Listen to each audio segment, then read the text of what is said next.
Hi అండి, నాటుకోడి combination గా మీరు ఇంట్లో ఏం చేసుకుంటారో కామెంట్ చేయండి. లాస్ట్ టైం నేను నాటుకోడి రాగి సంగటి చేశాను కదా, చాలా బాగా కుదిరింది.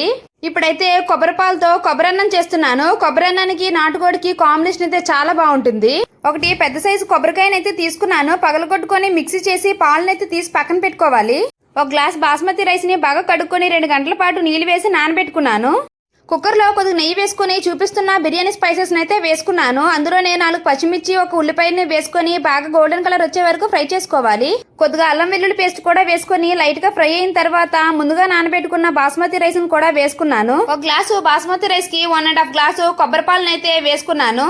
అందులోనే కొద్దిగా పుదీనా, కొత్తిమీర, టేస్ట్ కి సరిపడా సాల్ట్ కూడా వేసుకొని మూత పెట్టి 2 విజిల్ అయితే వేయించుకోవాలి.